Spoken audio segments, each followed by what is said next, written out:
왕이 뭇 백성에게 명령하여 이르되, 이 언약책에 기록된 대로 너희의 하나님 여호와를 위하여 유월절을 지키라. 사사가 이스라엘을 다스리던 시대부터 이스라엘 여러 왕의 시대와 유다 여러 왕의 시대에 이렇게 유월절을 지킨 일이 없었더니 요시야 왕 18째 해에 예루살렘에서 여호와 앞에 이 유월절을 지켰더라. 요시야가 또 유다 땅과 예루살렘에 보이는 신접한 자와 점쟁이와 드라빔과 우상과 모든 가증한 것을 다 제거하였으니 이는 대제사장 hil기야가 여호와의 성전에서 발견한 책에 기록된 율법의 말씀을 이루려 함이라. 요시야와 같이 마음을 다하며 뜻을 다하며 힘을 다하여 모세의 모든 율법을 따라 여호와께로 돌이킨 왕은 요시야 전에도 없었고 후에도 그와 같은 자가 없었더라. 그러나 여호와께서 유다를 향하여 내리신 그 크게 타오르는 진노를 돌이키지 아니하셨으니 이는 므낫세가 여호와를 경노하게 한 그 모든 경노 때문이라. 여호와께서 이르시되, 내가 이스라엘을 물리친 것 같이 유다도 내 앞에서 물리치며 내가 택한 이 성 예루살렘과 내 이름을 거기에 두리라 한 이 성전을 버리리라. 요시야의 남은 사적과 행한 모든 일은 유다 왕 역대 지략에 기록되지 아니하였느냐. 요시야 당시에 애굽의 왕 바로 느고가 아수르 왕을 치고자 하여 유브라데 강으로 올라가므로 요시야 왕이 맞서 나갔더니 애굽 왕이 요시야를 무깃도에서 만났을 때 죽인지라. 신복들이 그의 시체를 병거에 싣고 무깃도에서 예루살렘으로 돌아와 그의 무덤에 장사하니 백성들이 요시야의 아들 여호아스를 데려다가 그에게 기름을 붓고 그의 아버지를 대신하여 왕으로 삼았더라. 여호와 네, 오늘 본문 말씀은 요시야 왕이 죽는 말씀입니다. 요시야 왕은 8살의 왕이 되었습니다. 그리고 39살에 생을 마감하게 되었습니다. 요시야 왕은요, 유대 나라에서 믿음이 좋은 왕으로 삶을 살았습니다. 여호사밧 왕, 또 히스기야 왕, 요시야 왕은 믿음이 좋은 왕입니다. 요시야 왕은 우상을 없애버렸습니다. 산당을 없앴습니다. 또 우상 숭배하는 제사장들을 폐하했습니다. 혼합 종교 신앙을 가진 제사장들은 성전에 들어오지 못하게 했습니다. 요시야 왕은 유월절을 회복시켰습니다. 유월절을 회복시킨 왕이 또 있었습니다. 히스기야 왕입니다. 그렇지만 요시야 왕이 유월절을 더 완벽하게 철저하게 회복시킨 것을 우리는 알 수 있습니다. 히스기야 왕은 유월절을 회복시키는 데 있어서 한 달 늦게 회복을 시켰습니다. 그 이유는 유월절을 지키기에 준비가 되지 않았기 때문이죠. 성전에 있는 제물도 충분하게 준비가 되지 않았습니다. 또 성전에서 일할 제사장도 준비가 되어 있지 않았습니다. 여러 가지 환경상 도저히 유월절을 제때에 지킬 수가 없는 이런 상황이었습니다. 한 달 늦게 유월절을 이렇게 지키게 되었죠. 그러나 요시야 왕은요, 하나님께서 지키라는 날, 그날에 맞추어서 유월절을 철저하게 잘 지켰습니다. 이 유월절의 배경은요, 출애굽할 때 하나님께서 애굽에 내린 10번째 재앙, 장자의 재앙의 배경을 두고 있습니다. 하나님께서 이스라엘 백성들을 해방시키길 원했습니다. 애굽의 바로 왕은 용납하지 않았죠. 하나님께서 10가지 재앙을 내립니다. 하나님께서 이스라엘 백성들에게 양을 잡아서 그 피를 바깥 문설주에 바르라고 했습니다. 그리고 사람들은 집에 들어가서 그 어린 양을 다 먹으라고 했습니다. 그날 밤 하나님의 심판이 시작이 되었습니다. 어린 양의 피가 묻어 있지 않는 이런 집에는 천사가 들어가서 장자를 심판하였습니다. 사람이든 짐승이든 장자는 심판당하였습니다. 그러나 어린 양의 피가 묻어 있는 집은 심판하지 않았습니다. 천사가 그 집을 넘어갔다고 해서 유월절이라고 합니다. 장자의 재앙 이후에 이스라엘 백성들은 애굽에서 해방되는 은혜를 이렇게 받게 되었습니다. 하나님께서는 이 날을 기념하여서 지키라라고 했습니다. 출애굽기 12장 14절에 너희는 이 날을 기념하여 여호와의 절기를 삼아 영원한 규례로 대대로 지킬지니라 라고 했습니다. 하나님께서 이스라엘 백성들을 노예에서 해방시켜 주신 그 은혜를 기억하기 위해서 6월절의 절기를 대대로 지키라라고 말씀을 하신 것입니다.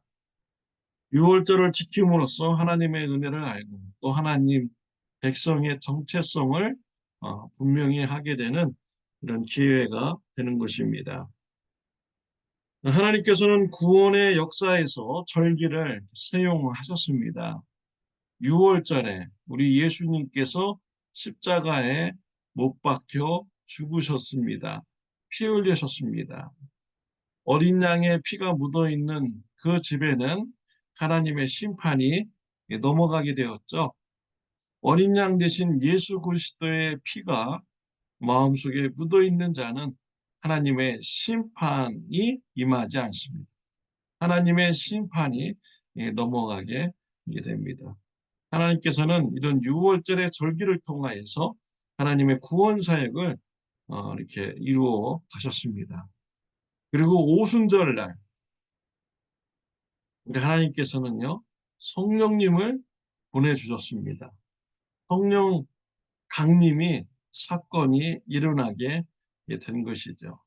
하나님께서 절기를 사용하여서 하나님의 구원 사역을 펼쳐가시는 것을 볼 수가 있습니다. 또 마지막 3대 절기가 있죠. 유월절, 오순절, 장막절.